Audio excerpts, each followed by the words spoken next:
আর সবার প্রথমে উঠে যাবে এই উম্মতের মধ্যে আমানত। কি উঠবে ভাই? এটা তো পুরো ঢাকা শহর থেকে উঠে গেছে। ঢাকা শহর কেউ কাউকে বিশ্বাস করতে পারে না। স্বামী পর্যন্ত স্ত্রীকে বিশ্বাস করতে পারে না, স্ত্রী স্বামীকে বিশ্বাস করতে পারে না, ভাই ভাইকে বিশ্বাস করতে পারে না, বোন বোনকে বিশ্বাস করতে পারে না। হ্যাঁ, ইমাম সাহেবকে কমিটি বিশ্বাস করতে পারে না, কমিটিকে ইমাম সাহেব বিশ্বাস করতে পারে না, মাহফিল কমিটিকে বক্তা বিশ্বাস করতে পারে না, বক্তাকে মাহফিল কমিটি বিশ্বাস করতে পারে না। হ্যাঁ, তারপর দেখা যায় যে বস, অফিসের বস কর্মীদেরকে বিশ্বাস করতে পারছে না, কর্মীরা বসকে বিশ্বাস করতে পারছে না, শাসক জনগণকে বিশ্বাস করতে পারে না, জনগণ শাসককে বিশ্বাস করতে পারে না। সর্বত্র চলছে অবিশ্বাস, অবিশ্বাসের যুগ। বাজারে যাবেন এই কেনাকাটা করতে, বলবে একদম টাটকা ভাই, একদম ফ্রেশ, 7 দিনের জিনিস নরমালিন মাইনে আপনি খাওয়াই দিয়ে দিল। বিরিয়ানি তো আমাদের এখানকার একটা কালচার। বিরিয়ানির ইয়েতে যাবেন, গরু বলে যে কত কুকুর শিয়াল খাওয়াই দিচ্ছে আল্লাহ ভালো যান, তাই না? গরু খাসি বলে কুকুর শিয়াল খাওয়াই দিচ্ছে, একদম তাজা দেশি মুরগি বলে মরা মুরগি খাওয়াই দিচ্ছে। হ্যাঁ, বড় বড় রিনাউন কয়েকটা অভিযান করলো না কয়েকদিন আগে, দেখলেন? মানুষকে মারার মতো বিষাক্ত রং মিশিয়ে খাওয়াই দিচ্ছে। আমানত সবার আগে উঠে যাবে, আমানত, বিশ্বাস। আমানতদার ব্যক্তিকে বলা হবে খেয়ানতকারী ব্যক্তি, আর খেয়ানতকার যে ওকেই বলা হবে আমানতদার। যে আমানতদার তাকে বলা হবে খেয়ানতকারী, আর যে খেয়ানত করে ওকেই বলা হবে আমানতদার। তখন আল্লাহ পাকের আযাব আসবে প্রতিটা ক্ষেত্রে। বলবে যে ভাই মাছটা ফ্রেশ, দেখবেন যে পচা মাছ। ভাই যে ফ্রেশ গরুর মাংস, দেখবেন যে ওটাকে একদম ইঞ্জেকশন মেরে মেরে মেরে গরুটাকে ফুলাই দিয়েছেন। কোনো কোনো সময় দেখা যায় ডাব খেতে আসেন শহরে, ডাব রাস্তার পাশে ডাব বিক্রি করতেছে, ডাব কেটে দেখবেন পানি অর্ধেক নাই, সিরিঞ্জ দিয়ে পানি বের করে ফেলছে। কোন যুগে আসে? এটা আমাদের শহর ভাই, আমাদের শহর, যেখানে আমরা সবাই দাড়ি টুপি নিয়ে ঘুরে বেড়াই। আমরা বাইরে একটা অভিনয় করতেছি, আমরা আসলে বাইরে একটা অভিনয় করতেছি। আমরা মনে হয় নিজের সাথেই অভিনয় করছি, আমরা এখন মনে হয় নিজেদের সাথেই নিজের অভিনয় করছি। বাইরে গিয়েছি স্ত্রী শপিং করতে, এদিকে বয়ফ্রেন্ডের সাথে ডেটিং মেটিং করে বাসায় এসে স্বামীকে বলছে তোমার জন্য শার্ট কিনে নিয়ে আসলাম। হ্যাঁ, এদিকে স্বামী বাসা থেকে বের হয়েছে, ওইদিকে অফিসের কলিগদের সাথে দুই চারটার সাথে তার অবৈধ সম্পর্ক। ঠিক আছে, মানি ব্যাগ সার্চ করলে কন্ডম পাওয়া যায়, মানি ব্যাগ সার্চ করলে কি পাওয়া যায়? কন্ডম পাওয়া যায়। এবার প্রোটেকশন, এগুলো না করলে এইডসের রোগ হবে। শিখিয়েছে যে যৌন সম্পর্ক করেন, অবৈধ যৌন সম্পর্ক করেন, কিন্তু প্রোটেকশন নিয়ে করেন, এগুলো শেখাচ্ছে মানুষ। তো এই জেনাকারী সমাজের উপর আল্লাহর গজব আসবে না তো কি আসবে বলেন? কি আসবে? ও বাইরে গিয়ে আরো 2-3টা মেয়ের সাথে সম্পর্ক করে বাসায় আসে, স্ত্রীকে বলছে আমি তোমাকেই সবচেয়ে বেশি ভালোবাসি। মানে এখানে জেনাকে উস্কে দেওয়া হচ্ছে, আর হালাল সম্পর্ক, হালাল বিবাহ, এটাকে প্রতিবন্ধকতা সৃষ্টি করা হচ্ছে। আপনি হালাল বিয়ে করতে চান, পারবেন না, কঠিন। যৌতুক, এখানে আবার যৌতুকের ব্যাপার আছে। ভাবখানা এমন যে বিয়ে মানে একটা বাণিজ্য, মানে যখন মেয়ের বাবা বিয়ে দিবে, মেয়েটাকে পার করছে বড় অঙ্কের একটা টাকা দরকার এখানে। হ্যাঁ, আর ছেলের বাবা যখন মেয়ে নিয়ে আসছে, সেখানে আবার বড় অঙ্কের যৌতুক ইম্পোজ করছে। মেয়ের বাবা দিচ্ছে বড় অঙ্কের মোহর, আমার মেয়েকে বিয়ে করতে চাও, 20 লাখ টাকা মোহর লাগবে। ও ছেলের সামর্থ্য নাই, ও বলছে ঠিক আছে, আচ্ছা লিখুক, পরে বাসর রাত্রে মাফ করাই নিব। তো বাসর রাত্রে মাফ করাই নিচ্ছে, তারপরে সারা বছর, এটা সারা জীবন দেওয়ার কোনো নাম নাই, মেয়ের হক আছে পেল। এদিকে মেয়ের বাপও কম চালাক না, হ্যাঁ, সে আবার মোহর যেমন বাড়িয়েছে, ছেলের বাপও কম চালাক না, সে আবার এদিকে যৌতুক ইম্পোজ করেছে। ওই যৌতুকের টাকাটা নিয়ে মোহরটা দিব। সবাই চালাক, সবাই স্মার্ট। মানে প্রতারণা, অবিশ্বাসের যুগ চলছে, এটা প্রতারণা, অবিশ্বাসের যুগ। একটা মেয়েকে বাইরে পাঠিয়েছেন বাবা, সেই মেয়ে বাবার কাছে খুব ভালো, দুধ খেতে মানে নাক চিপটে দুধ বেড়ায়, এমন একটা অবস্থা মেয়ের। বাইরে দেখবেন প্রাইভেটে গিয়ে, কোচিংয়ে গিয়ে 8-10টা প্রেম করা শেষ। হ্যাঁ, ছেলেকে পাঠিয়েছেন ইউনিভার্সিটি, বিশ্ববিদ্যালয়, আমাদের শহরে, ছেলে খুব ভালো বাবার কাছে, একদম নাক চিপলে দুধ বেড়ায়। বাইরে গিয়ে দেখবেন এদিকে 8-10টা মেয়ের সাথে সম্পর্ক করা শেষ। এই যে পিচ্ছি ছেলেকে আমরা রাস্তাঘাটে দেখি, ঢাকা শহরের কিশোর গ্যাং তৈরি করেছে, কিশোর গ্যাং। হ্যাঁ, গুন্ডা মেয়ে, ওই তামিল কিছু মুভিজ দেখায়। হ্যাঁ, মারামারি করছে, একটা ঘুষি দিলে একদম গাছের উপর উঠে যায়। হ্যাঁ, ওগুলো দেখে দেখে শিখছে, হকি স্টিক নিয়ে, চাকু চাপাতি নিয়ে ঘুরে বেড়াচ্ছে। আমরা টঙ্গিতে আসার সময় দেখেছি, আমাদের সামনে, আমাদের গাড়ির সামনে দৌড় দিয়ে ছো মেরে একটা মেয়ের কান থেকে একদম দুল ছিঁড়ে নিয়ে চলে যাও। কানে দুল পড়ে আছে একটা মহিলা, কান টেনে ছিঁড়ে নিয়ে চলে গেল। মোবাইল ফোনে কথা বলছেন, গ্লাসটা খোলা, এইটুক সময়ের মধ্যে ছো মেরে মোবাইল ফোন নিয়ে চলে গেল। হ্যাঁ, এটা আমাদের শহর। ছোট ছোট বাচ্চাকে 8-10 বছর 15 বছর হাইস্ট 20 বছর বয়স কিশোর গ্যাং। আবার এতটুকু টুকু ছেলেকে দেখেছি এই যে কিছু প্লাস্টিকের মধ্যে কি জানি টানে আমাদের শহরের মধ্যে মাদক সর্বত্র আমাদের যুব সমাজ, এই শহরের যুব সমাজ দেখবেন যাদের বাপের একটু টাকা পয়সা আছে ওকে আর কে পায়, ওকে একটা বাইক কিনে দিয়েছেন, হ্যাঁ ওই R15 টাইপের একটা বাইক দিয়েছেন, ব্যাস তারপরে সারা দুনিয়া ঘুরে বেড়াবে। আর এই তো আমরা যে রাস্তাগুলোতে হাঁটাচলা করে পিছনে মেয়ে তো থাকবেই বাইক থাকলে। আর মেয়ের অবস্থাটা এমন যে পোশাক তো নাই মনে করেন ছেলের পোশাক এখন মেয়ে পড়ছে, মেয়ের পোশাক ছেলে পড়ছে না, এখন তো ওই যুগ চলছে। এখন এই পোশাক পরে ছেলেকে পিছন থেকে এমনভাবে জড়িয়ে ধরে যাচ্ছে রাস্তা দিয়ে ওপেনলি পাবলিকলি, মনে হচ্ছে ওর স্বামী মনে হয়। আপনি কি আপনার স্ত্রীকে নিয়ে এভাবে ঘুরে বেড়ান? আপনি নিজে আপনার স্ত্রীকে নিয়েও এভাবে ঘুরতে লজ্জাবোধ করেন, আর তার সাথে তার কোনো হালাল সম্পর্কই নাই, জড়ায় ধরে ঘুরে বেড়াচ্ছে। মনে হচ্ছে খালি ওই বাইকের মধ্যে একটা বালিশ দিতে পারলে ভালো হতো, একটা বালিশ একটা শোয়ার জায়গা দিলে বাকি কাজটা এখানেই করে ফেলাই পাবলিকলি। নবীজি এটাই বলেছিলেন যে শেষ জামানায় রাস্তাঘাটে মানুষ জেনা করবে, এটা দেখার জন্য ঢাকা শহর সবচেয়ে ভালো জায়গা। এখন ঢাকার মতো বড় বড় যে শহরগুলো আছে না, সবগুলো এগুলো জাজল্যমান দৃষ্টান্ত হয়ে আছে। রাস্তাঘাটে মানুষ জেনা করবে। মেয়েকে পড়তে পাঠিয়েছেন, টিউশন দিয়েছেন, টিচারের সাথে অবৈধ সম্পর্ক করা শেষ। কোনো জায়গায় টিচারকে বাসায় নিয়ে আসছেন, বাসায় এসে আমার মেয়েকে পড়ায় যান, কত বড় বুদ্ধিমান পিতা আপনি। হ্যাঁ, অলরেডি দেখবেন তার সাথে তার ঘটনা ঘটা শেষ হয়ে গেছে। আর মেয়েরা আপনাকে বলবে না, কারণ কেউ মানে বাধ্য হয়ে এইসব জায়গায় ভিকটিম হয়ে যায়, আবার কেউ নিজের ইচ্ছাতেই কাজগুলো করে। এমন নয় যে সব মেয়ে ধর্ষিত হচ্ছে ছেলেদের আগ্রাসনের কারণে, ব্যাপারটা এমন নয়। বহু মেয়ে নিজের ভুলের কারণে ধর্ষিত হয়, বহু মেয়ে নিজের খারাপ স্বভাবের কারণেও তার ইজ্জত হারিয়ে ফেলছে। একটা মেয়ে যে রাত্রে যে 12টা 1টা 2টা বাজে বাইক নিয়ে ঘুরছে, ওকে কি রাস্তাঘাটে ঘুরতে বান্ধব সময় কেউ বলেছিল? এখন যদি এই 2টা 3টা ছেলে মিলে ওকে ধর্ষণ করে, দোষটা কি ছেলেটার হবে না মেয়েটার দোষটা? এখানে মেয়ের বাবার দোষ নাই, মেয়ের ফ্যামিলির দোষ নাই। তাহলে আমরা শুধু কেন ছেলেদের দিকে ফোকাস করি কেন? ছেলে তো অপরাধী, ছেলে তো অপরাধ করেছে, ছেলের তো বাপ আগেই মরে গেছে। ছেলের বাপ যদি বেঁচে থাকতো তাহলে ছেলেকে তো আদব কায়দা ছেলেকে শেখাতো যে দেখো বাবা, আমরা আমাদের সন্তানদেরকে শেখাই বাবা, সেটা হলো ইঁদুরের মতো বড় হয়েও না, সিংহের মতো বড় হয়েও। ইঁদুর কি করে? ইঁদুর রাতের অন্ধকারে মানুষের বাসায় বাসায় চুপচুপ করে খেয়ে বেড়ায়, দেখবেন তাই না? যারা রাতের অন্ধকারে জেনা করে বেড়ায়, এরা ইঁদুরের মতো রাতের অন্ধকারে খালি এই হোটেল ওই হোটেল, এই ঘর এই ঘরে ঘুরে বেড়ায়, এই প্রেমিকের ঘর এই প্রেমিকের ঘর, এই ফ্ল্যাটে ওই ফ্ল্যাটে ঘুরে বেড়ায়। আর যারা সিংহ পুরুষ, তারা বিয়ে করে প্রকাশ্য স্ত্রীকে নিয়ে ঘুরে বেড়ায়। তো আমরা আমাদের ছেলেদেরকে এটা শিখাই না, তো বরং আমরা শিখাচ্ছি তোমাকে নিজের পায়ে দাঁড়াতে হবে, বড় হবা, 30-35 বছর হোক, তারপর বিয়ে করে। আর এই 18 বছর হয়ে গেছে, 18 থেকে এই যে 30, এই 12 বছরে তার তো যৌবনের তাড়না ছিল। এই তাড়না মেটাতে না পেরে সে পতিতালয়ে গিয়েছে, ওই যে কার ফ্ল্যাটে গিয়েছে, কোথায় মাদকের আসরে বসেছে, মেয়েদেরকে নিয়ে এইখানে ওইখানে ঘুরে বেরিয়েছে। আমরা তো এমনও দেখেছি যে গাড়ির মধ্যে ছেলের কোলে মেয়ে ঘুরে ঘুরে বেড়াচ্ছে এখানে। এই শহরগুলোর মধ্যে আল্লাহ পাকের আযাব আসবে না তো কি আসবে আমাকে বলেন? সে জামানায় যে কয়েকটা পাপের কারণে আযাব আসে, তার মধ্যে অন্যতম সেরা পাপটা হচ্ছে জেনা।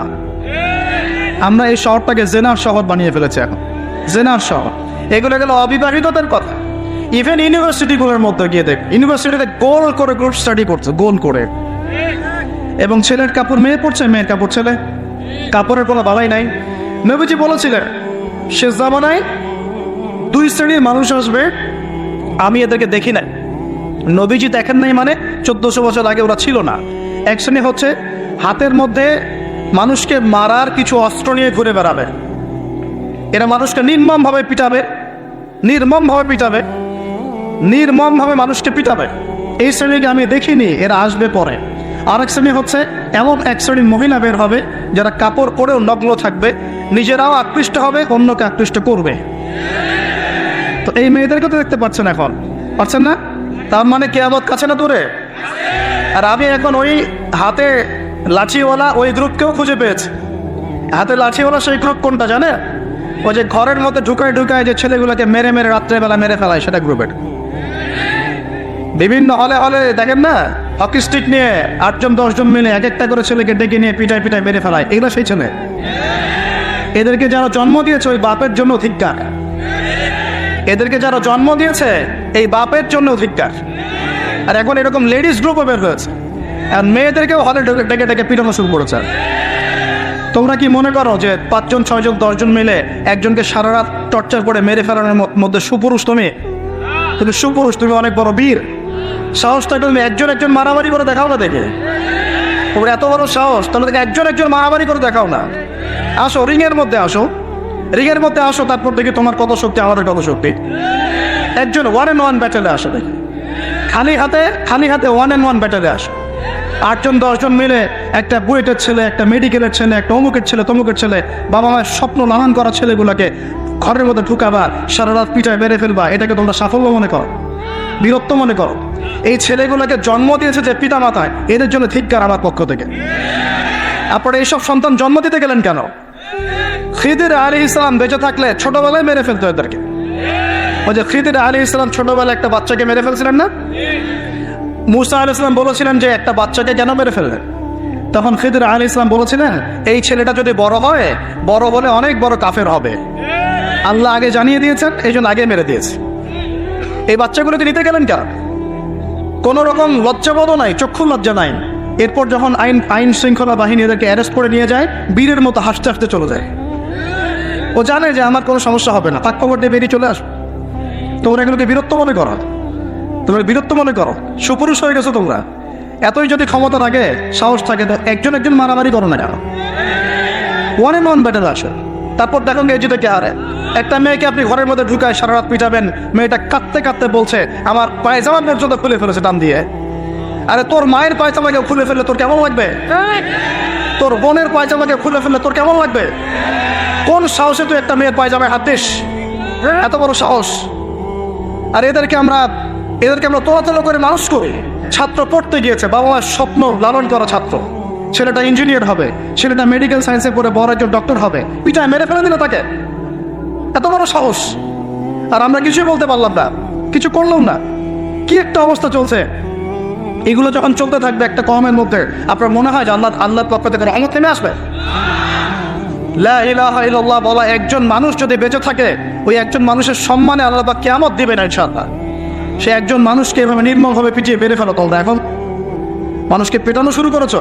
নবী সাল্লাল্লাহু আলাইহি ওয়াসাল্লাম শেষ জামানের হাদিস সম্পর্কে বলেছিলেন যে আমি এক শ্রেণীর মানুষকে দেখি নাই যারা আসবে মানুষকে নির্মমভাবে মারবে, নির্মমভাবে মানুষকে পিটিয়ে মারবে। আর কোরআন খুলে দেখেন, একটা জাতির কথা আল্লাহ পাক বলেছেন, এই জাতির নাম হচ্ছে আদ জাতি। কোন জাতি ভাই? এই আদ জাতিকে আল্লাহ পাক ধ্বংস করেছিলেন ঝড় দিয়ে, ঝড় ঝাপটা দিয়ে। আল্লাহ পাক এই কওম সম্পর্কে বলেছেন ওয়াইযা বাতাসতুম জাব্বারিন, ওরা শিরক কুফর তো করতোই, কিন্তু এর পাশাপাশি একটা বড় পাপ করতো। ওই পাপটা হচ্ছে এরা যখন মানুষকে পেত পিটিয়ে মেরে ফেলতো, নির্মমভাবে পিটিয়ে মেরে ফেলতো। এই আদ জাতির পাপ তোমরা করা শুরু করেছো। আর আমাদের শহরে এগুলো চলছে না এখন? দিনে দুপুর রাস্তাঘাটে এগুলো চলছে। শিক্ষা প্রতিষ্ঠানে গিয়ে এগুলা মাস্তানি করতে গিয়েছো তোমরা। আমার ভাই হয়ে যদি এই কাজ করো, আমি তোমার চেহারা পর্যন্ত দেখতে যাবো না ইনশাআল্লাহ। আল্লাহ রাব্বুল আলামিন আমাদেরকে উমরের শাসন দান করুন বলে।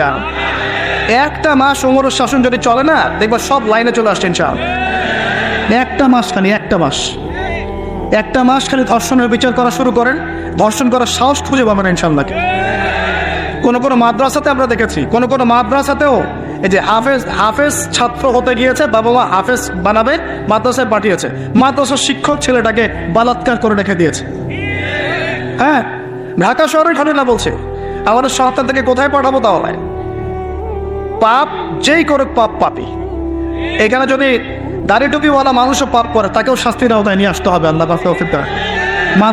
মাদ্রাসায় আপনি ছাত্রকে বালাৎকার করবেন, মাদ্রাসায় আপনি সমকামিতা করবেন, আপনার তো লিঙ্গ কেটে জাতির সামনে উপস্থাপন করা দরকার। ওমরের শাসন হলে এটাই হতো। ওমরের শাসন হলে আল্লাহর কসম করে বলছে এগুলোই হতো। ওয়াজ মাহফিলগুলোকে, দিনের এই পবিত্র আমানতগুলোকে অনেক জায়গায় ঠাট্টা মশকরের পাত্র বানানো হয়েছে। কোথাও দেখা যায় যে ওয়াজ মাহফিলে যে বললাম ডিজে জিকির চালু করা হয়েছে। ফাইজলামি শুরু করছো দিন নিয়ে, তোমরা ফাইজলামি শুরু করছো। ইনশাআল্লাহ তাআলা অচিরেই এই উম্মতের মধ্যে এমন নেতৃত্ব আসবে ইনশাআল্লাহ, যে নেতৃত্বের আন্ডারে ইনশাআল্লাহ তাআলা জমিন থেকে জুলুমের শেকড় উপরে যাবে ইনশাআল্লাহ। আমরা আল্লাহর কাছে দোয়া করি, আল্লাহ পাক আমরা বেঁচে থাকি না থাকে এমন প্রজন্ম যেন আল্লাহ পাক নিয়ে আসেন ইনশাআল্লাহ।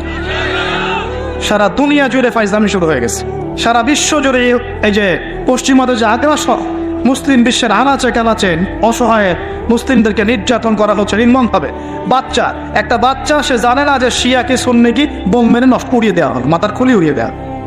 একটা বাচ্চা, একটা মা জানে না শিয়াইজম কি সুন্নিজম কি, মিসাইল মেরে বোম মেরে হত্যা করে দেওয়া। ফাইজলামি শুরু হচ্ছে সারা বিশ্ব জুড়ে, এগুলোই চলতেছে। সারা বিশ্ব জুড়ে মিডিয়ার মধ্য দিয়ে মুসলিমদেরকে আজকে সন্ত্রাসী বানানো হয়ে গেছে। সারা বিশ্বে রক্ত ঝরবে আমাদের, আবার আমাদেরকেও সবাই সন্ত্রাসী বলে বেড়াবে। নাটক শুরু করেছে নাকি? নাটক। সারা বিশ্ব জুড়ে সবচেয়ে শান্তিকামী মানুষ কারা? আমরা অন্য কেউ আছে? সারা বিশ্বের মানুষের, নিরীহ মানুষের রক্ত কাদের হাতে লেগে আছে? আমাদের হাতে। আমরা ইরাকে মানুষ হত্যা করেছি, আমরা আফগানিস্তানে মানুষ হত্যা করেছি, আমরা উইঘুরদেরকে হত্যা করেছি, আমরা রোহিঙ্গাদেরকে হত্যা করেছি, আমরা বিগত 12, 14, 15 বছর ধরে সিরিয়াতে বাচ্চাদেরকে হত্যা করেছি, বিগত প্রায় 70 বছর থেকে প্যালেস্টাইনে আমরা মানুষকে হত্যা করেছি। আমরা কি এই যে লেবানন, জর্ডান এই জায়গাগুলোতে মানুষকে আমরা মারছি? তাহলে সারা বিশ্বে আমাদেরকে আজকে সন্ত্রাসী কেন বলা হবে? কি কারণে বলা হবে? আর আমরা কেউ কোনো কথাও বলি না, মন থেকে ঘৃণাও করি না। এই কথাগুলো বলবেন কারা? বলবেন তো আনে বলা মারা। এখন যদি আমরা এই ওয়াজ মাহফিলের স্টেজগুলোকে সার্কাসের মঞ্চ বানিয়ে ফেলি, এই আমানতের হক কে আদায় করবে? কে আদায় করে? আল্লাহ পাক আমাদের সবাইকে বোঝার তৌফিক দান করুন।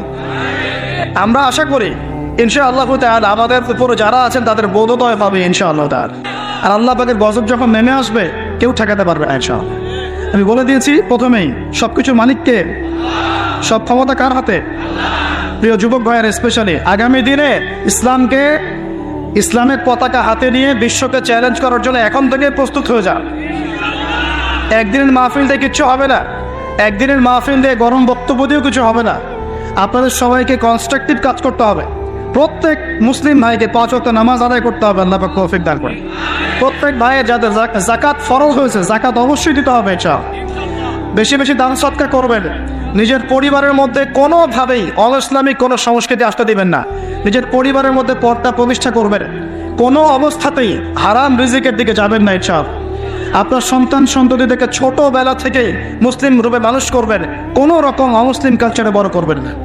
আপনার সন্তানদেরকে ছোটবেলায় কোরআন শেখাবেন, হাদিস শেখাবেন, আলেম ওলামার সহবত দিবেন, হকপন্থী আলেম চিনবেন, তাদের কাছে সন্তানদেরকে পাঠাবেন ইনশাআল্লাহ। ইসলামকে নিয়ে ঠাট্টা বিদ্রুপ করবেন না, রং তামাশা করবেন না। এই যুগ সম্পর্কে সচেতন থাকবেন।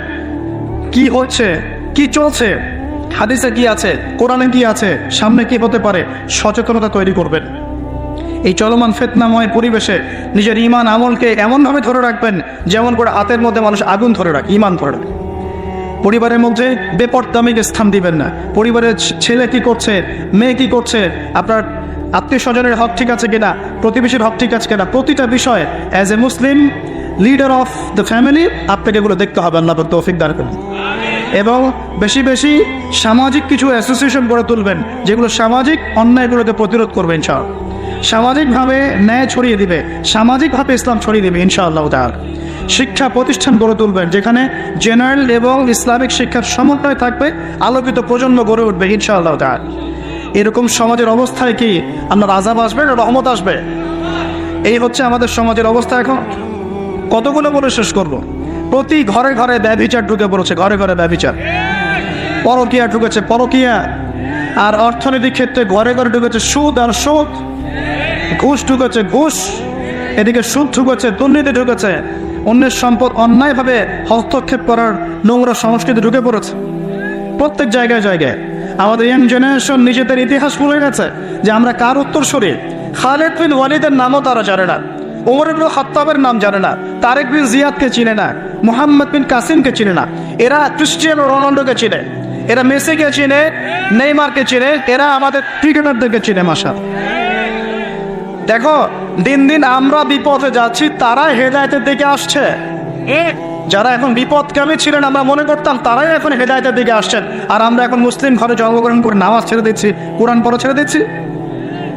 এটা কি ধরনের কথা? আমার পরিবারের মা বোনরা কিভাবে বেপরদায় বাইরে যায়, আমার পরিবারের কর্তা আমি, কেমন করে আমার পরিবারের স্ত্রী সন্তান মেয়েরা বাইরে বেপরদায় যাবে, কিভাবে যাবে? আমি তো পরিবারের কর্তা, আমি পরিবারের স্বামী, আমার স্ত্রী কেমন করে বেপরদায় বাইরে যাবে? আমার ছেলে কেন নামাজ পড়বে না? নামাজ না পড়ে সে ভাত খাবে কিভাবে? নামাজ না পড়ে আমার পরিবারে আমার ছেলে ভাত খাবে কিভাবে? আমার মেয়ে কেমন করে ভাত খাবে? অতএব পরিবারটাকে শক্ত করেন, হালাল খান, সামাজিকভাবে ইসলামটাকে এগিয়ে নেন, ইনশাআল্লাহ দেখবেন একদিন বড় পরিসরে ইসলাম কায়েম হয়ে যাবে ইনশাআল্লাহ। আর আমরা কারোর জন্য বদদোয়া করবো না, আমরা দোয়া করবো আল্লাহ পাক যেন ঊর্ধ্বতন কর্তৃপক্ষ সবাইকে হেদায়েত দান করেন এবং অন্যায়ের বিরুদ্ধে দাঁড়ানোর তৌফিক দান করেন, এবং তাদের হাতে হলেও আল্লাহ পাক যেন ন্যায় প্রতিষ্ঠা করার তৌফিক দান করেন। আর ন্যায় কোনটা ন্যায় কোনটা অন্যায় এগুলো এসব প্রোটেস্ট্যান্ট মুসলিমরা আপনাদেরকে শেখাতে পারবে না। যারা ইসলাম, কোরআন, সুন্নাহ, সমকালীন বিশ্ব ইতিহাস, অর্থনীতি, সংস্কৃতি, দেশীয় কালচার সব সম্পর্কে জ্ঞান রাখে, এই মানুষরা আপনাকে বলতে পারবে কোনটা সত্য কোনটা মিথ্যা, কোনটা হক কোনটা বাতিল। একজন কবর পূজারী আপনাকে কি হেদায়েত দেবে? একজন মাজার পূজারী আপনাকে কি হেদায়েত দেবে? একজন বেদাতি আপনাকে কি হেদায়েত দেবে? হেদায়েত তো নিতে যান খালি ওদের কাছে, আর জ্ঞানী মানুষকে তো মূল্যায়ন করেন না। যারা বুদ্ধি বিক্রি করে খায় ওদের কাছে পরামর্শ নিচ্ছেন।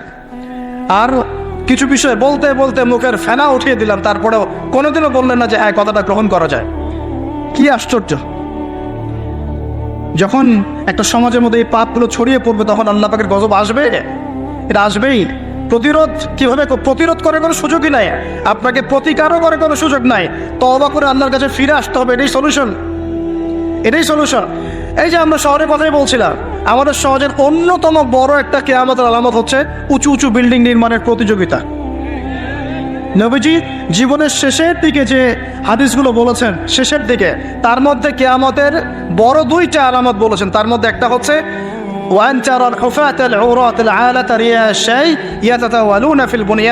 যখন দেখবে সমাজের সবচেয়ে নিম্ন শ্রেণীর মানুষেরা, রাখাল টাইপের মানুষ, গায়ে জামা নাই, পায়ে স্যান্ডেল নাই, উঁচু উঁচু বিল্ডিং নির্মাণের প্রতিযোগিতা করছে। ধনীরা বিল্ডিং নির্মাণ করবে এমনটা নবীজি বলেন নাই। নবীজি বলছেন গরিব, ফকির, মিসকিন, গায়ে কাপড় নাই, স্যান্ডেল নাই, এরা বিল্ডিং নির্মাণ করবে না, প্রতিযোগিতা করবে একে অপরের সাথে। এখনকার আরব বিশ্বটের জাজলমান দৃষ্টান্ত, এখনকার আরব বিশ্বটের জাজলমান দৃষ্টান্ত।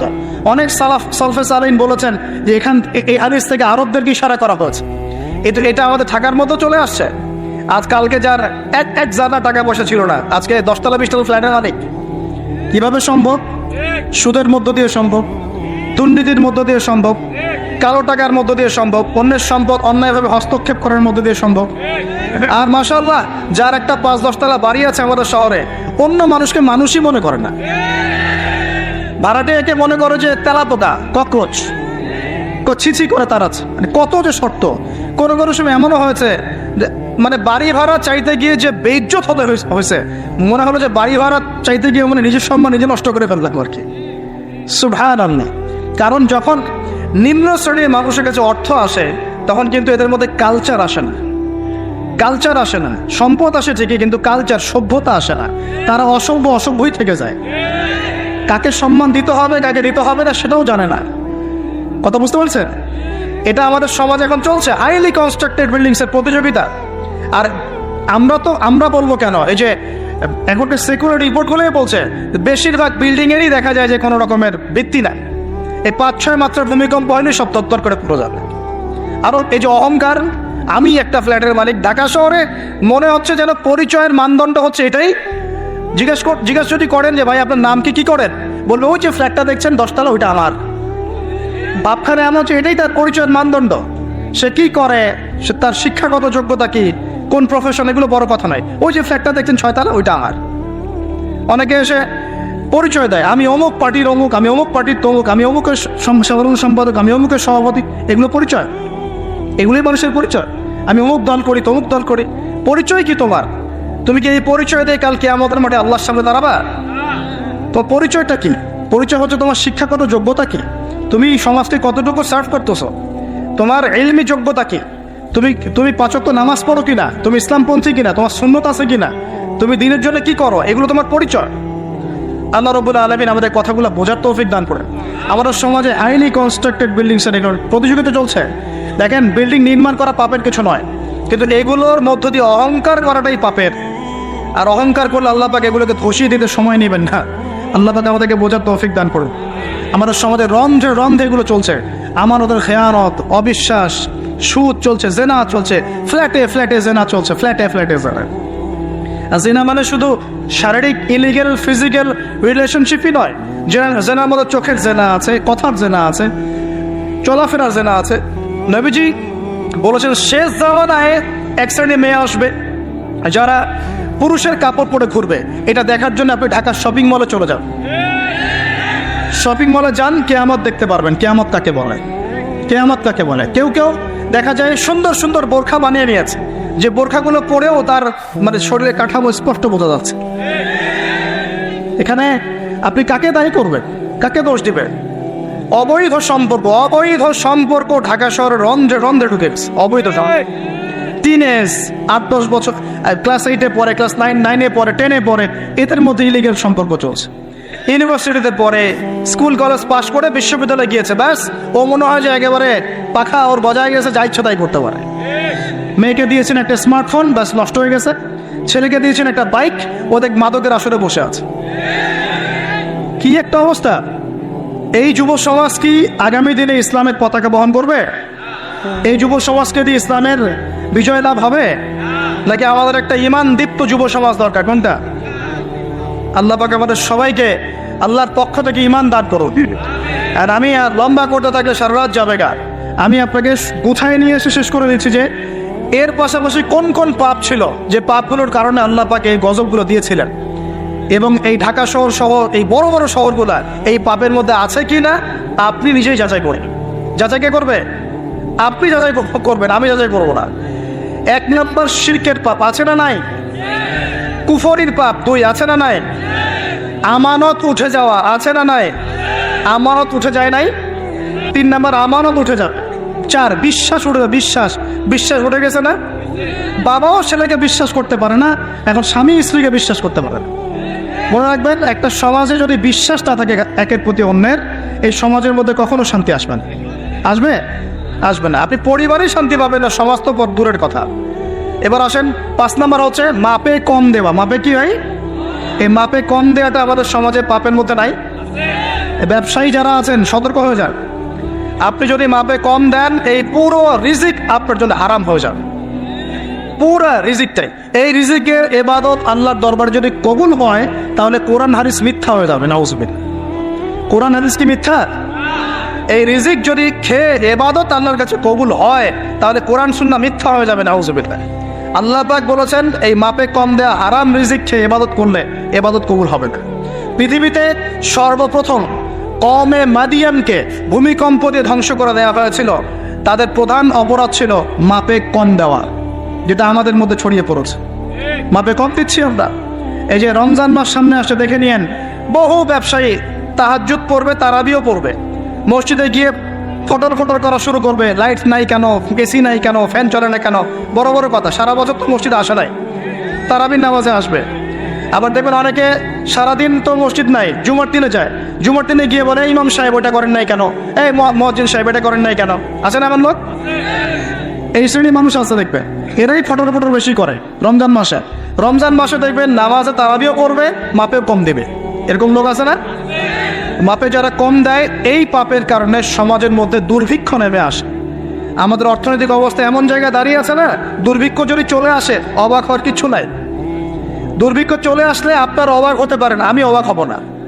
এমন একটা জায়গায় দাঁড়িয়ে আছে, এমন একটা জায়গায়। এবং রমজান, এই রমজান মাসে এমনি তো দ্রব্যের দাম বেড়ে যায়, এবার যার কি হবে আল্লাহ ভালো জানে। আমার মনে হয়, আমার ভয় হয়, একদম নিম্নবিত্ত মানুষ যারা এবার রোজা রেখে ইফতার যখন করবে, তখন হাত তুলে আল্লাহর কাছে বদদোয়া করা শুরু করবে। এটা আমার ভয় হয়। আবার অপেক্ষা করেন, দেখতে থাকেন সামনে কি হয়। প্রতিটা পণ্যের দাম অলরেডি বাড়া শুরু হয়ে গেছে। কিছু কিছু বৈশ্বিক কারণ আছে, এগুলোর কারণে যেমন বাড়ছে, আবার কিছু কিছু আমাদের নিজস্ব মানবসৃষ্ট কারণ আছে, এই কারণেও বাড়ছে। মানবসৃষ্ট কারণগুলো বুঝতে হলে আপনাকে বেসিক কিছু অর্থনীতি বুঝতে হবে। এটা পড়াশোনা করেন, দেখবেন। আমি গত লেকচারে বলেছিলাম, আল্লাহ রাব্বুল আলামিন আমাদের সবাইকে হালাল খাওয়ার তৌফিক দান করুন। সমাধান কি তাহলে? সমাধান হচ্ছে অপচয় কমাতে হবে। 5টা খেজুরে ইফতার হয়ে গেলে 6 নম্বর খেজুর দান করে দেন। 6 নম্বর খেজুর দান করে দেন। সদকাগুলো বেশি বেশি বাড়িয়ে দেন। এই যে মানুষগুলো খেতে পারবে না ওদের ঘরে ঘরে গিয়ে ইফতারগুলো পৌঁছে দেন, মাসের বাজার করে দেন। যাদের সামর্থ্য আছে, জাকাত ফরজ হয়েছে, জাকাতগুলো দিয়ে দেন। আল্লাহ পাক তৌফিক দান করুন। দুর্নীতি বন্ধ করেন, কালো টাকা বন্ধ করেন। কত টাকা পাচার হয়ে গেল বিদেশে, সেগুলো কে ফিরিয়ে নিয়ে আসবে? এ দায়িত্ব কার? মনে রাখবেন, একটা পাপের হিসেব না দিয়ে কাল কিয়ামতের মাঠে কোনো দায়িত্বশীল পার পাবে না। এটা কোনো দায়িত্বশীল না।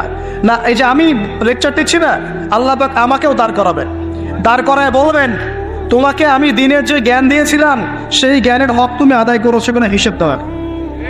এই যে বড় বড় মুফাসসিরে কোরআন, মুফতি, মুহাদ্দিস বসাচ্ছেন, পাংখা দিয়ে বাতাস করছেন, হ্যাঁ, চা খাওয়াচ্ছেন, কফি খাওয়াচ্ছেন, এক একজনকে আল্লাহ পাক দাঁড় করাবেন, বলবেন কোরআন সুন্নাহর যে আমানত দিয়েছিল সে আমানতের সাথে কতটুকু তুমি হক আদায় করেছো, হিসেবটা দিয়ে পার পাবে না তুমি। আজ ফাইজলামি মনে করেছেন নাকি দিনকে? ঠিক একইভাবে সমাজের, রাষ্ট্রের দায়িত্ব আল্লাহ পাক যাদেরকে দিয়েছেন এক একজন ব্যক্তিকে আল্লাহ পাক দাঁড় করাবে। দাঁড় করে জিজ্ঞাসা করবেন কোন কোন জনগণের কোন কোন হক তুমি নষ্ট করেছো, কার কার হক দিয়েছো, কার কার দেও নাই, সবার সামনে হিসাব দাও, তারপর জবাব যেতে পারো। ইবনে আব্বাস রাদিয়াল্লাহু আনহুমা থেকে বর্ণিত, নবী করিম সাল্লাল্লাহু আলাইহি ওয়াসাল্লাম বলেছেন যে মা মিন আইয়ামিন আমালু সালিহু ফীহিন্না আহাব্বু ইলাল্লাহ মিন হাযিহিল আইয়ামিল 10। আল্লাহ পাকের কাছে এই 10 দিন অর্থাৎ জিলহজ মাসের প্রথম 10 দিনের নেক আমল যত বেশি প্রিয়, আল্লাহর কাছে জিলহজ মাসের প্রথম 10 দিনের নেক আমল যত বেশি প্রিয়, অন্য কোনো আমল এত বেশি প্রিয় না। অন্য কোনো আমল, এটা বুঝতে গিয়ে সাহাবায়ে কেরাম প্রশ্ন করছেন, ক্বালু, তারা বলছেন, ইয়া রাসূলুল্লাহ, হে আল্লাহর রাসূল, বলুন সাল্লাল্লাহু আলাইহি ওয়াসাল্লাম, ওয়ালাল জিহাদু ফি সাবিলিল্লাহ, আল্লাহর পথের জিহাদও কি নয়? আমরা তো জানি ইসলামের সর্বোচ্চ চূড়া হচ্ছে আল্লাহর পথের জিহাদ। তো নবী সাল্লাল্লাহু আলাইহি ওয়াসাল্লাম বলছেন ওয়ালাল জিহাদু ফি সাবিলিল্লাহ, আল্লাহর পথের জিহাদও নয়, আল্লাহর পথের জিহাদও নয়, ইল্লা, তবে ওই ব্যক্তির কথা ভিন্ন, রাজুলুন খরাজা বিনাফসিহি ওয়া মালিহি ফালাম ইয়ারজি' মিন যালিকা বিশাই, কোন একজন ব্যক্তি যে তার জান এবং তার মাল নিয়ে আল্লাহর পথে বেরিয়ে গেছে, তারপরে কোনো কিছু নিয়ে সে ফিরে আসতে পারেনি, মানে সে শহীদ হয়ে গেছে, এই ব্যক্তির কথা ভিন্ন। কিন্তু অন্য যে কোনো দিনের আমলের চাইতে এই 10 দিনের নেক আমল আল্লাহর কাছে সবচেয়ে বেশি প্রিয়। তাহলে আমরা বুঝতে পারলাম, আমরা যে 10 দিনে এখন বসবাস করছি, জিলহজ মাসের আজকে কয় তারিখ? 1 তারিখ। এই যে আল্লাহ পাক নিয়ামতের সাথে আমাদেরকে বাঁচিয়ে রেখেছেন, এই 10 দিন আমল করার সুযোগ দিয়েছেন, এই কৃতজ্ঞতা স্বীকার করে আমরা কিন্তু শেষ করতে পারবো না। পারবো না। প্রশ্ন হচ্ছে যে এই 10টা দিন আমরা কিভাবে কাজে লাগাতে পারি। আমি সেদিকেই যাবো ইনশাল্লাহ। তার আগে এই দিনগুলো সম্পর্কে আর কয়েকটা ফজিলতের হাদিস শুনিয়ে দিচ্ছি। তিরমিজি, ইবনে মাজাহ, মিশকাতের 128 পৃষ্ঠায় একটা হাদিস এসেছে। আবু হুরায়রা রাদিয়াল্লাহু আনহু থেকে বর্ণিত, নবী করিম সাল্লাল্লাহু আলাইহি ওয়াসাল্লাম বলেছেন যে দিন সমূহের মধ্যে এমন কোনো দিন নাই, আল্লাহর দিনগুলোর মধ্যে এমন কোনো দিন নাই যেদিন ইবাদত করা আল্লাহর কাছে জিলহজে 10 দিনের ইবাদতের চেয়ে বেশি প্রিয়। কথা বুঝতে পারছেন? এরপরে নবী সাল্লাল্লাহু আলাইহি ওয়াসাল্লাম বলছেন, ইয়া আদিলু সিয়ামু কুল্লি সিয়ামিন মিনহা বিসিয়ামি সানাতিন, এই 10 দিনের একটা সিয়াম বা একটা রোজা 1 বছর রোজা রাখার সমান। এই 10 দিনের একটা রোজা 1 বছর রোজা রাখার সমান। ওয়া কিয়ামু কুল্লি লাইলাতিন ফিহা বিকিয়ামি লাইলাতিল কদর, এবং এই 10 রাতের এক রাতের কিয়াম লাইলাতুল কদরের কিয়ামের সমান। আমরা জানি লাইলাতুল কদর সম্পর্কে আল্লাহ কি বলেছেন, লাইলাতুল কদরি খায়রুম মিন আলফি শাহর, 1000 মাসের ইবাদত হচ্ছে উত্তম। তাহলে আমরা বুঝতে পারছি যে এই 10 দিন 10 রাত কি আমল করতে হবে, এই হাদিসটা বলে দিচ্ছে, সিয়াম এবং কিয়াম। 10টা সিয়াম না পড়ে অ্যাটলিস্ট 3টা সিয়াম করা যাবে ইনশাআল্লাহ। করা যাবে না? একটা সোমবার পাবো সামনে আমরা, ওটা রাখা যাবে ইনশাআল্লাহ। একটা বৃহস্পতিবার পাবেন, সেটাও রাখা যাবে ইনশাআল্লাহ। আর আরাফার সিয়াম পাবেন ইনশাআল্লাহ। আরাফার সিয়াম রাখলে আগের 1 বছর, পরের 1 বছর, 2 বছরের গুনাহ মাফ হয়ে যাবে ইনশাআল্লাহ আযজা ওয়া জাল্লা। আর কিয়াম সম্পর্কে আমি সামনে বলছি ইনশাআল্লাহ তাআলা। এরপরে বাইহাকির একটা বর্ণনা আছে যে জিলহজ মাসের প্রথম দশকের রাতে, জিলহজ মাসের প্রথম দশকের রাতের প্রত্যেকটা নেক আমলকে 10 দিয়ে গুণ করা হয়, 10 গুণ বৃদ্ধি করা হয়। সুবহানাল্লাহ। আরও আছে বাইহাকি এবং ইসফাহানের বিশুদ্ধ সনদে হযরত আনাস বিন মালিক রাদিয়াল্লাহু আনহু থেকে বর্ণিত আছে, জিলহজ মাসের প্রথম দশকে প্রতিদিন 1000 দিনের সমান, মানে প্রতিদিনের আমল 1000 দিন আমলের সমান, এবং আরাফার দিনের মর্যাদা 10,000 দিনের সমান। আরাফার দিন যে ব্যক্তি ইবাদত করবে ইনশাআল্লাহ তাআলা সে 10,000 দিন ইবাদতের নেকি পাবে ইনশাআল্লাহ আযজা ওয়া জাল। তো প্রথম কি করতে হবে সেটা এই হাদিস থেকে বলতে যাচ্ছে। হাদিসটা কি? উম্মে সালামা রাদিয়াল্লাহু আনহা থেকে বর্ণিত, নবী সাল্লাল্লাহু আলাইহি ওয়াসাল্লাম বলছেন যে জিলহজ মাসের চাঁদ যে ব্যক্তি দেখবে সে যেন তার নখ এবং তার চুল এগুলো যেন আর না কাটে। চাঁদ দেখে ফেলেছেন, কোরবানি করা পর্যন্ত এখন চুল আর নখ যেন সে না কাটে। যদি না কাটেন তাহলে কি হবে? আপনি একটা পূর্ণাঙ্গ কোরবানির নেকি পাবেন। আর একটা কোরবানির নেকি কি জানেন? কোরবানির পশুর গায়ে যতগুলো লোমকূপ আছে ততগুলো নেকি আপনার আমলনামায় যুক্ত হবে ইনশাআল্লাহ আযজা ওয়া জাল। এগুলো হাদিস।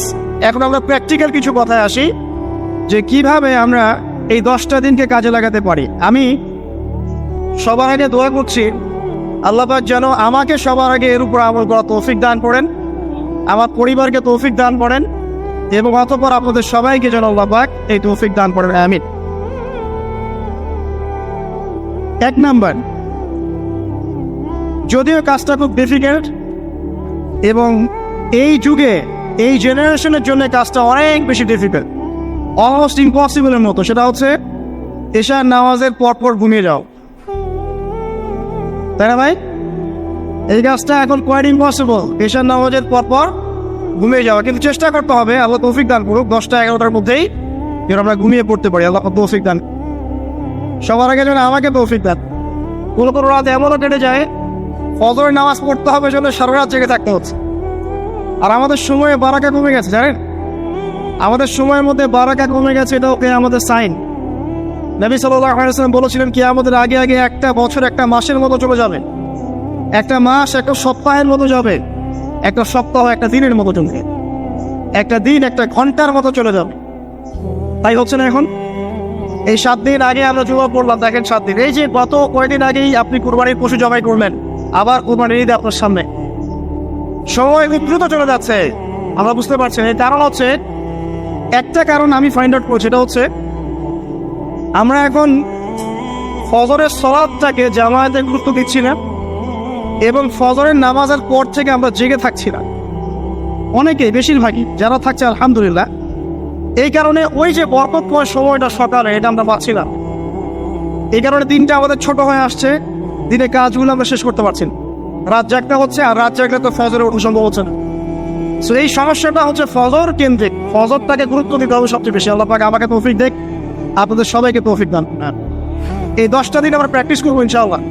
রমাদান মাসে আমরা যেমন প্র্যাকটিস করেছিলাম 1 মাস আল্লাহ আনুগত্যের, এই 10টা দিন উৎসবের উৎসাহ নিয়ে আমরা আবার প্র্যাকটিস করবো ইনশাআল্লাহ আযজা ওয়া জাল। আর এই বিষয়গুলো বেশি বেশি প্রচার করবেন অনলাইনে, কারণ আমাদের জাতিটা, আমি জানি না সৌভাগ্য না দুর্ভাগ্য, আমরা খুব ইস্যু পাগল ইস্যু একটা ধরিয়ে দিবেন, এটা নিয়ে আসতে থাকবে, যে কোনো ইস্যু। নবী সাল্লাল্লাহু আলাইহি ওয়াসাল্লামকে অবমাননা করা হয়েছিল, এখন কয়জনের মনে আছে? মনে আছে কয়জনের? তারপরে ইস্যু চলে আসলো বন্যা, এখন কয়জনের মনে আছে যে বন্যা হয়েছিল? এখন আছে সেতু, এটা নিয়ে সবাই কথাবার্তা বলছে। এরপরে দেখবেন আরেকটা নতুন ইস্যু, সেতুর কথা মানুষ ভুলে যাবে। আমরা কেন জানি সাইকোলজিক্যালি এমন হয়ে গেছে যে ইস্যু একটা ধরিয়ে দিলেই 5 দিন 7 দিন 10 দিন কথা বলতে থাকি, আবার ইস্যুও শেষ, কথা শেষ, মানুষ ভুলে যায়। তো এই কারণে মনে করিয়ে দেওয়ার স্বার্থে জিলহজের 10 দিনের ফজিলত আমাদের সবাইকে মনে করিয়ে দেওয়া লাগে, ঠিক আছে? অনলাইন অফলাইনে সবাই প্রচার করবেন। এই 10 দিন নেক আমলের জন্য একটা উৎসবের উপহার আল্লাহর পক্ষ থেকে। এই 10টা দিন যেন আমরা আল্লাহর পক্ষ থেকে এই উপহারকে কাজে লাগাই, বেশি বেশি নেক আমল করি, পরকালকে গুছিয়ে নেন। পারবেন ইনশাআল্লাহ? ইনশাআল্লাহ। প্রথম কাজ, আর্লি ঘুমিয়ে যাওয়ার চেষ্টা করা। 2 নাম্বার, ফজরের নামাজের মিনিমাম আধা ঘন্টা আগে ঘুম থেকে ওঠার চেষ্টা। ফজর নামাজ কয়টা আপনাদের এখানে? 4:30টায়। 4টা বা 4:45টায় ওঠার চেষ্টা করতে হবে। আল্লাহ পাক তৌফিক দান করুন। ওযু ইস্তেঞ্জা করার পরে মিনিমাম 2 থেকে 4 রাকাত নফল নামাজ পড়বো। মিনিমাম 2 থেকে 4 রাকাত নফল নামাজ পড়ব। আমরা জানি যে আমরা নবী সাল্লাল্লাহু আলাইহি ওয়াসাল্লামের মতো তাহাজ্জুদ পড়তে পারবেন? তার 2 রাকাত নামাজে তিনি প্রায় 4 পারা কোরআন তেলাওয়াত করেছেন। 2 রাকাত নামাজে 4 থেকে 4.5 পারা কোরআন তেলাওয়াত করেছেন। আমরা কি পারবো? আমরা পারবো না। মিনিমাম 2 রাকাত নামাজ বা 4 রাকাত নামাজ তো পড়তে পারি। এবং ওই সময়টা হচ্ছে দোয়া কবুলের সময়। আল্লাহ পাক প্রথম আসমানে নেমে আসা। আল্লাহ পাক কিভাবে নেমে আসেন এটা আল্লাহ পাকের ব্যাপার, এটা নিয়ে আমাদের মাথা ব্যথা ঘামানোর দরকার নাই। আল্লাহ নেমে এসে আহ্বান করতে থাকেন, কারো কি কোনো চাওয়া আছে আমার কাছে? আমি সেই চাওয়া পূরণ করে দেব। কেউ কি অসুস্থ আছো? আমাকে ডাকলে আমি শেফা দিয়ে দেব। কেউ কি আমার কাছে ক্ষমা চাইবে? আমি ক্ষমা করে দেব। কেউ কি আমাকে ডাকবে? আমি তার ডাকে সাড়া দেবো। এভাবে ফজর পর্যন্ত আল্লাহ পাক আহ্বান করতে থাকেন, কিন্তু আমরা আসলে ঘুমিয়ে থাকি। আল্লাহ পাক আমাদেরকে মাফ করে দিন এবং এই নেক সময়গুলোকে কাজে লাগানো তৌফিক আল্লাহ পাক দান করুন। আমিন। এরপর আমরা চলে আসবো ইনশাআল্লাহ ফজর জামাতে। এবং নামাজের বাহ্যিক মাসআলাগুলোকে নিয়ে বেশি বাড়াবাড়ি করবেন না, অভ্যন্তরীণ বিষয় নিয়ে ফোকাস। বাহ্যিক মাসআলা নিয়ে আমরা যথেষ্ট বাড়াবাড়ি করেছি। অভ্যন্তরীণ যে বিষয়টা আছে, নামাজের আধ্যাত্মিকত্ব, নামাজের রুহানিয়াত, নামাজের মাআরিফত, আল্লাহকে পাওয়া, নামাজের আত্মশুদ্ধি, ইহসান, এটা নিয়ে বেশি ফোকাস করে। আমরা তর্ক করি হাত বাঁধা নিয়ে, তাই না? হাত বাঁধা নিয়ে, রফুল ইয়াদাইন নিয়ে, আমিন নিয়ে, এখানে আমরা তর্ক করি। কয়জন তর্ক করেছি যে নামাজে কতটুকু মনোযোগ থাকলো তাই নিয়ে? কোনটা বেশি ইম্পর্টেন্ট? নামাজ যদি মনোযোগই না থাকে, আমার হাত বাঁধা দিয়ে আল্লাহ পাক যা আসে না। একটা বাহ্যিক আমল করেছে, আল্লাহ পাক দেখিয়ে দিবেন, ঠিক আছে ইনশাআল্লাহ। নামাজের ইহসানটা সবচেয়ে বেশি গুরুত্বপূর্ণ নয় কি? ফাওয়াইলুল লিল মুসাল্লিন আল্লাযীনা হুম আন সালাতিহিম সাহুন। যারা নামাজ সম্পর্কে উদাসীন। তো নামাজে দাঁড়িয়ে যদি আমি সারা দুনিয়ার বিষয় চিন্তা করতে শুরু করি, তাহলে আমার হাত কোথায় বাঁধলাম এটা কি আল্লাহ পাক দেখবেন? আল্লাহ পাক আমাদেরকে বোঝার তৌফিক দান করুন যে মূল বিষয় কোনটা সেটা নিয়ে ফোকাস। আমরা মুসলিমরা জাতি হিসাবে এখন মূল বিষয়গুলোকে বাদ দিয়ে গৌণ বিষয় নিয়ে বেশি ফোকাস করি। এটা আমাদের অধঃপতনের অন্যতম একটা কারণ। আল্লাহ পাক আমাদেরকে বোঝার তৌফিক দান করুন। আমিন। জামাতে নামাজ পড়ার পরে আপনারা চলে যাবেন না, হেড করেন, এখানে বসে থাকবেন। বসে বসে তাসবিহ তাহলিল করবেন, জিকির আজকার করবেন। খুব কমন তাসবিহ আছে কিছু। আয়াতুল কুরসি পড়বেন একবার, সূরা ফালাক, ইখলাস, নাস 3 বার করে পড়বেন। তারপর আল্লাহুম্মা আনতাস সালাম ওয়া মিনকাস সালাম তাবারাকতা ইয়া যাল জালালি ওয়াল ইকরাম পড়বেন। আল্লাহুম্মা আইননি আলা যিকরিক ওয়া শুকরিকা ওয়া হুসনি ইবাদাতিক পড়বেন। আল্লাহুম্মা ইন্না নাসআলুকা ইলমান নাফিআন ওয়া আমালান মুতাকাব্বালান ওয়া রিজকান তাইয়্যিবা, এটা পড়বেন। দরুদ শরীফ পড়বেন 10 বার। তারপর রাদিতু বিল্লাহি রাব্বান ওয়া বিল ইসলামি দীনান ওয়া মুহাম্মাদিন নাবিয়্যা 3 বার। হাসবি আল্লাহ লা ইলাহা ইল্লা হু আলাইহি তাওয়াক্কালতু ওয়া হুয়া রাব্বুল আরশিল আযীম 7 বার। সুবহানাল্লাহি ওয়া বিহামদিহি আদাদা খালকিহি ওয়া রিদা নাফসিহি ওয়া জিনাতা আরশিহি ওয়া মিদাদা কালিমাতিহি 3 বার। তারপরে আর অনেক আছে, বলতে গেলে আসলে সময় শেষ হয়ে যাবে। আমি একটা বইয়ের নাম বলে দিই, এই বইয়ের মধ্যে সব পাবেন, ঠিক আছে? বইটার নাম হচ্ছে হিসনুল মুসলিম। কি নাম? হিসনুল মুসলিম। অ্যাপসও আছে, পকেটে অ্যাপস রাখতে পারেন, পকেট সাইজ বই পাওয়া যায়, পকেটে রাখতে পারেন। নামাজের পরে খুলে খুলে পড়বেন। এগুলো করতে গিয়ে আপনাকে কেউ বাধা দিবে? এগুলো করলে কি আপনি সন্ত্রাসী হয়ে যাবেন, মৌলবাদী হয়ে যাবেন, জঙ্গি হয়ে যাবেন? এই আমলগুলো করবেন, ছাড়বেন, ঠিক আছে? আমল ছাড়বেন না। আমল সেই জিন্দেগি বানতা, একটা কথা আছে, আমল দিয়েই জীবন গঠিত হয়, জীবন গড়ে। আল্লাহ পাক তৌফিক ইনায়াত করুন। আরেকটা কথা বলি, ফজর নামাজের পরে চেষ্টা করেন আধা ঘন্টা থেকে 1 ঘন্টা কোরআন তেলাওয়াত করার। পারা যাবে ভাই ইনশাআল্লাহ? আবার বলছি, প্রত্যেক হরফে 10 নেকি পাবেন ইনশাআল্লাহ। কোরআন তেলাওয়াত করলে অর্থ না বুঝেও যদি তেলাওয়াত করেন, প্রত্যেক হরফে 10 নেকি পাবেন ইনশাআল্লাহ। কিন্তু অর্থ না বুঝলে কোরআনের হক আদায় হয় না। আবারও বলছি, আমি যা বলেছি সেটা বলতে আমি দ্বিধা করছি না। আমি বলছি কোরআন তেলাওয়াত করলে প্রত্যেক হরফে আপনি 10 নেকি পাবেন। বোঝেন আর নাই বোঝেন, তাফসীর বোঝেন আর নাই বোঝেন, অর্থ বোঝেন আর নাই বোঝেন, প্রত্যেক হরফে কি পাবেন? 10 নেকি পাবেন। কিন্তু অর্থ না বুঝলে, অনুধাবন না করলে কোরআন নাজিলের মূল হক আদায় হবে না। কোরআন নাজিল হয়েছে তাদাব্বুরের জন্য, গবেষণার জন্য, কোরআন কেন্দ্রিক জীবন করার। যদি অর্থ না বোঝেন কেমন করে জীবন করবেন? আর যতটুকু বুঝবো আলহামদুলিল্লাহ, যেটা বুঝবো না ওলামায়ে কেরামের কাছে যাবো, জিজ্ঞাসা করবো, জেনে নেবে, সিম্পল। আমি তো আর সব বুঝবো না, বুঝবো? আমি তো সব বুঝতে পারবো না। যেটা বুঝবো না আলেমদের কাছে জিজ্ঞাসা করে নিন। কোরআন তেলাওয়াত করুন। এরপরে চলে আসেন, যদি পসিবল হয় ফজরের পর জিকির আজকার পড়ার পর তিলাওয়াত পড়লেন, এরপর চলে গেলেন। যাওয়ার আগে, মসজিদ থেকে যাওয়ার আগে আপনি অন্তত 2টা রাকাত এই ইশরাকের নামাজ পড়ুন। কিসের নামাজ? ইশরাক। নবীজি বলেছেন, কেউ যদি ফজরের নামাজ জামাতে পড়ে, তারপরে সালাম ফেরানোর পর ওই জায়গাতেই বসে থাকে এবং জিকির আজকার করতে থাকে, সুবহানাল্লাহ 100 বার পড়লো, আস্তাগফিরুল্লাহ 100 বার পড়লো, ঠিক আছে, লা ইলাহা ইল্লাল্লাহ ওয়াহদাহু লা শারীকা লাহু লাহুল মুলকু ওয়া লাহুল হামদু ওয়া হুয়া আলা কুল্লি শাইইন কাদির, এগুলো পড়লো। তারপরে ধরেন দরুদ শরীফ পড়লো ইত্যাদি। জিকির আজকার শেষ করে সূর্য উঠে যাওয়ার পরে সে যদি 2 রাকাত নামাজ পড়ে, মাত্র 2 রাকাত, সে ফিরে যাবে একটা কবুল হজ, একটা কবুল ওমরার নেকি নিয়ে ফিরবে ইনশাআল্লাহ। আরেকটা নামাজ আছে, যদি পসিবল হয় পড়তে পারেন, 8টা থেকে 10টার মধ্যে পড়ে ফেললে ভালো, এরপরে সূর্য উঠে যায়, সূর্য গরম হয়ে যায়। সেটা হলো আপনার এই চাষতের নামাজ, যেটাকে আমরা বলি সলাতুদ দুহা, চাষতের নামাজ। আমরা অনেকে রিজিকের সমস্যায় ভুগি না, দারিদ্রতা, রিজিকের সমস্যা, আমাদের অভাব, এই সমস্যা আছে না? চাষতের নামাজ যে ব্যক্তি নিয়মিত পড়বে তাকে 2টা ফজিলত দেওয়া হবে। কয়টা ফজিলত? চাষতের নামাজ যে ব্যক্তি নিয়মিত পড়ে তার 2টা স্পেশাল ফজিলত। এক, তাকে দ্বীনের জ্ঞান দেওয়া হবে, ইলম মুখস্থ ক্ষমতা দেওয়া হবে, আপনি হিফজ ক্ষমতা বেড়ে যাবে, কোরআন সুন্নাহ মুখস্থ রাখতে পারবেন ভালো, ইনশাআল্লাহ আল্লাহর পক্ষ থেকে বুঝ দেওয়া হবে। আরেকটা হচ্ছে আপনার দারিদ্রতা আল্লাহ পাক দূর করে।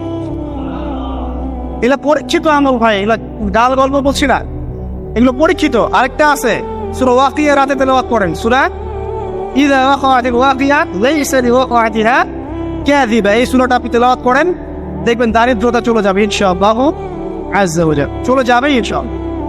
এবার আসুন কোরআন তেলাওয়াত নিয়ে 2টা কথা বলে দেই। কিছু কিছু সূরার কিছু কিছু অংশ মুখস্থ করে ফেলার চেষ্টা করুন। প্রত্যেক দিন এই অংশটুকু আপনি নিজে তেলাওয়াত করবেন।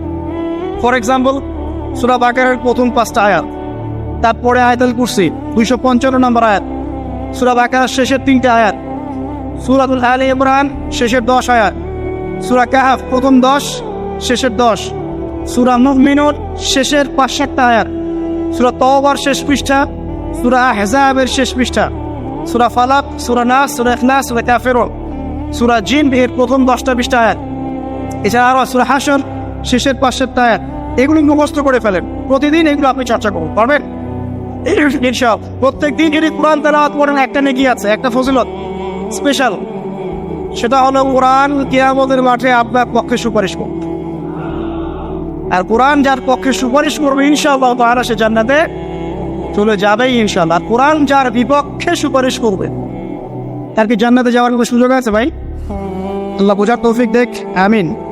চাষতের পরে বাকি যে নামাজগুলো আছে, যোহর, আসর, মাগরিব, ইশা, এগুলো আমরা জামাতে আদায় করার চেষ্টা করবো ইনশাআল্লাহ আজ্জা ওয়া জাল। আল্লাহ পাক আমাদের সবাইকে তৌফিক দান করুন। আজকে জুমার নামাজে আমরা যেমন সবাই এসেছি, একইভাবে যেন আসর, মাগরিব, ইশাতেও সবাই আসতে পারি, এই নিয়ত আমরা পাকাপোক্ত করি। যদি জামাত না পান, ঘুমিয়ে থাকেন বা ভুলে যান, যখনই ঘুম থেকে উঠবেন তখনই নামাজ, যখনই ঘুম থেকে উঠবেন তখনই নামাজ। যদি ভুলে যান, মনে হবে তখনই নামাজ।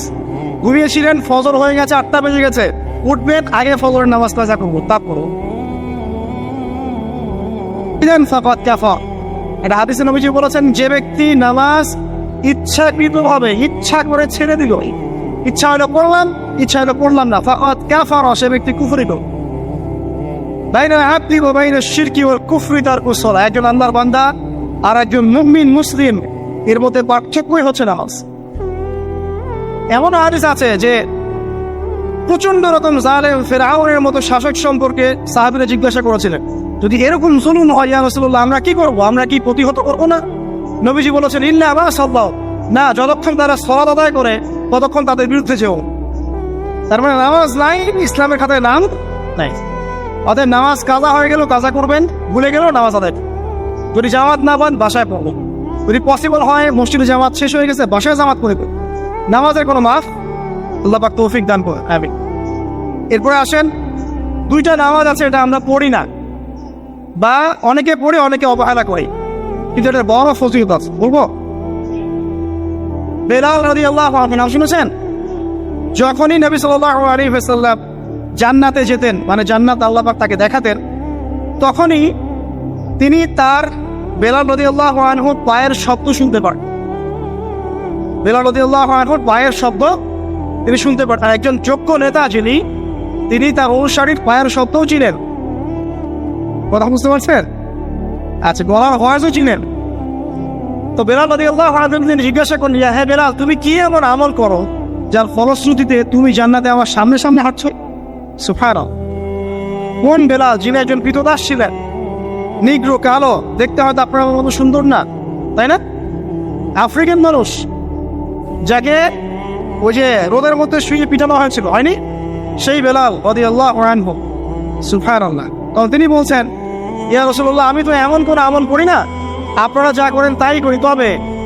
তবে যখনই আমার ওযু ছুটে যায়, ওযু ভেঙে যায়, আমি তখনই ওযু করি, আর সেই ওযু দিয়ে আমি 2 রাকাত নামাজ পড়ি। এই নামাজটাকে কি বলে? তাহিয়াতুল ওযু। এই তাহিয়াতুল ওযুটা আমরা আদায় করার চেষ্টা করবো, আল্লাহ পাক তৌফিক দান। আরেকটা আছে তাহিয়াতুল মসজিদ। দেখবেন অনেকেই মসজিদে আসি আমরা ধাপ করে বসে পড়ি, তাই না? আসলে কিন্তু মসজিদে এসে 2 রাকাত নামাজ পড়ে বসা সুন্নাত। মসজিদে একটা হক আছে, মসজিদে আসলেন, 2 রাকাত নামাজ পড়লেন, সংক্ষিপ্ত আকারে পড়লেন, পড়ে বসবেন। এটা করা উচিত। আল্লাহ পাক তৌফিক ইনায়াত করুন, আমিন। এরপরে আসেন, এই 10 দিন কি করব আমরা? এগুলোর পাশাপাশি বেশি বেশি তাকবীর দিবেন। তাকবীর মানে আল্লাহু আকবার, আল্লাহু আকবার, লা ইলাহা ইল্লাল্লাহ, আল্লাহু আকবার, আল্লাহু আকবার, ওয়ালিল্লাহিল হামদ। সাহাবীদের মধ্যে আবু হুরায়রা রাদিয়াল্লাহু আনহু, আব্দুল্লাহ ইবনে আব্বাস, আব্দুল্লাহ বিন ওমর, এই বিখ্যাত সাহাবীরা যখন এই 10 দিনে উপস্থিত হতেন, তারা বাজারে গেলেও তারা বাজারে গিয়ে তাকবীর দিতেন জোরে জোরে। অন্য সবাই শুনে সবাই তাকবীর দিত, তাহলে সমস্যা হয় তাকবীর হতো। এই সুন্নাহটা চালু করা যেতে পারে। আল্লাহ পাক আমাদের সবাইকে তাকবীর দেওয়ার তৌফিক দান করুন, আমিন। এরপর এই 10 দিন আমরা বেশি বেশি যে কাজটা করার চেষ্টা করবো সেটা হলো তওবা। বেশি থেকে বেশি তওবা করার চেষ্টা করা উচিত। আর তওবা মানে শুধু আস্তাগফিরুল্লাহ ওয়া আতুবু ইলাইহি পড়া নয়। তওবার 2টো ভাগ আছে। কবিরা গুনার জন্য একরকম তওবা, আর সগীরা গুনাহ এমনি এমনি মাফ হয়ে যায়। সগীরা গুনার জন্য একটা সগীরা গুনাহ হয়েছে, আপনি একটা ভালো কাজ করলেন, আগের গুনাহ মাফ। একটা গুনাহ হয়েছে, আপনি ওযু করলেন, চোখের হাতের সব গুনাহ মাফ। একটা গুনাহ হয়েছে, আপনি সদকা করলেন, গুনাহ মাফ। মানে গুনাহ মাফের অনেক সুযোগ আছে, কিন্তু কবিরা গুনাহ মাফের শর্ত আছে। শর্ত কি? 1 নাম্বার, পাক্কা নিয়াত করা যে আর কোনোদিন এই কাজটা করবো না ইনশাআল্লাহ। 2 নাম্বার, ইচ্ছা করে ওই পাপে আর লিপ্ত না হওয়া। এবং 3 নাম্বার, নিজে এই পাপের জন্য কান্নাকাটি করা, অনুতপ্ত থাকা, তাহলে ইনশাআল্লাহ মাফ হয়ে যাবে। আরেকটা শর্ত আছে, যদি পাপটা অন্য কারোর সাথে সম্পৃক্ত হয়, যেমন ধরেন কারো টাকা মেরে দিয়েছেন, টাকা শোধ করেন নাই, যেটা আমাদের সমাজের ট্রেডিশন হয়ে গেছে এখন। জমি মেরে দিয়েছেন, শোধ করছেন না, মান সম্মানে হানি করছেন, মিথ্যা অপবাদ দিচ্ছেন। হ্যাঁ, এক কথায় মানুষের সাথে সম্পৃক্ত হও, মানুষের ক্ষতি করেছে না, তখন কি করতে হবে? তখন ওই মানুষের কাছে গিয়ে ক্ষমা নিতে হবে। ডিফিকাল্ট, এবং এটার জন্য একটা বড় মনের দরকার আছে, মনের স্বচ্ছতার দরকার আছে। ভাই, আমি তোমার টাকা ধার নিয়েছিলাম, দেই নাই, এই নাও টাকা, শোধ করে দিলাম। ভাই, আমি তোমাকে ভালো মন্দ বলেছিলাম, তোমার গীবত করেছি, আল্লাহ তোমাকে মাফ করে দেয়, তুমি আমাকে মাফ করো। খুব ডিফিকাল্ট এগুলা করতে হলে বড় মন লাগবে। আর যদি এগুলো না করতে পারি তাহলে সমস্যা আছে। কিয়ামতের মাঠে আল্লাহ পাক ধরবেন, এবং যারা হকগ্রস্ত এদেরকে দাঁড় করাবেন।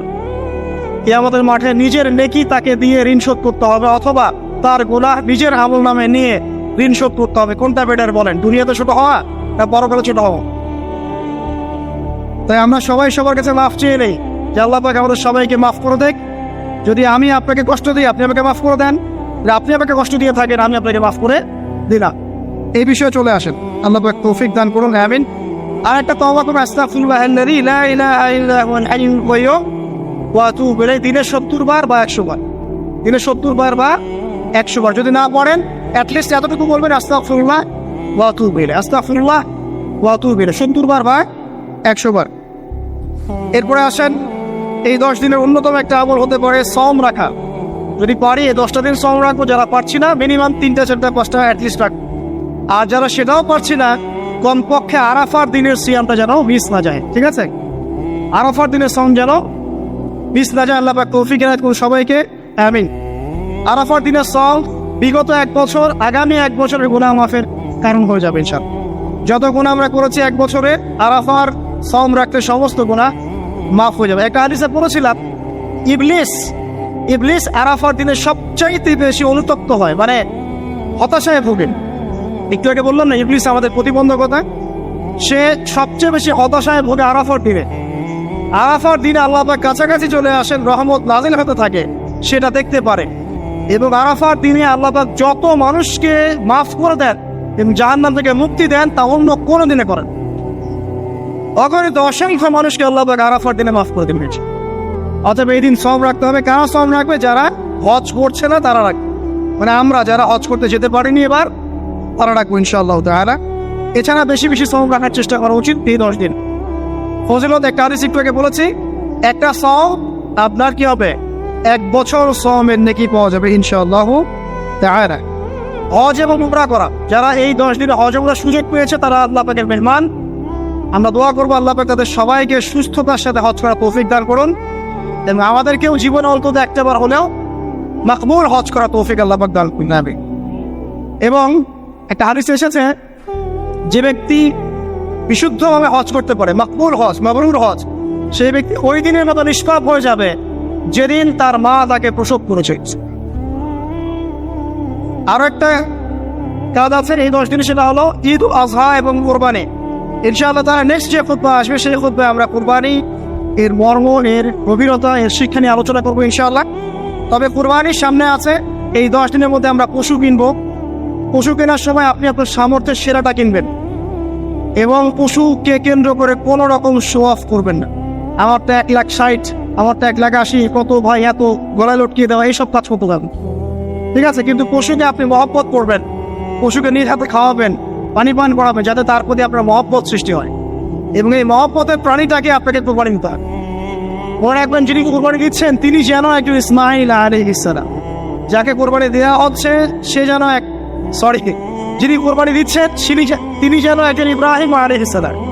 আর যাকে কোরবানি দেওয়া হচ্ছে সে যেন একটা ইসমাইল আলাইহিস সালাম। সবচেয়ে প্রিয় বস্তুটাকে কোরবানি করতে হবে। এই জন্য আপনি আপনার সামর্থ্যের সেরাটা কিনবেন। এখানে অনেক মাসআলা আছে, আমি মাসআলাগুলো দিতে যাচ্ছি না। অনেক বড় বড় আলেম ওলামা আছেন, তাদের শরণাপন্ন হয়ে আপনারা এগুলো মাসআলা নিয়ে নিন, ঠিক আছে? তবে আমি একটা বিষয় বলবো, খালি কোরবানিকে কেন্দ্র করে কোন রকম রিয়া, অহংকার, লোক দেখানোর কাজ করছে এবং পরিবেশ দূষণ হয় এমন কোনো কাজ। জাস্ট ইসলামের সৌন্দর্য ফুটিয়ে তুলবেন, এর যে হক, মিসকিনের হক, আত্মীয়দের হক, এটা ঠিকঠাক মতো আদায় করবেন। এখানকার গোশত, রক্ত, মাংস কোনো কিছু আল্লাহর কাছে যাবে না, শুধুমাত্র আমার বিশুদ্ধ ইখলাসটাই আল্লাহর কাছে যাবে। অতএব এটা মনে রেখে কোরবানি করা উচিত। আল্লাহ পাক তৌফিক এনায়েত করুন, আমিন। ইনশাআল্লাহ কোরবানির গভীর শিক্ষা সম্পর্কে আগামী জুমায় কথা হবে। আর সর্বশেষ কথা হলো যে এই কাজগুলো, কোরবানি বলেন, এই যে নামাজ, তাসবিহ, তাহলিল, কোরআন তেলাওয়াত, তাওবা, তাকবীর, সওম, এই যে কাজগুলো, এই কাজগুলো পারিবারিকভাবে এবং সামাজিকভাবে করার চেষ্টা করে, তাহলে ইসলামিক সংস্কৃতি, হৃদ্যতা, ভালোবাসা ফুটে উঠবে। ইসলামের সৌন্দর্য অমুসলিমদের কাছে পরিস্ফুটিত হবে। ইনশাআল্লাহ দেখবেন এই সৌন্দর্য দেখে তারা ইসলামের পথে ফিরে আসবে ইনশাআল্লাহ।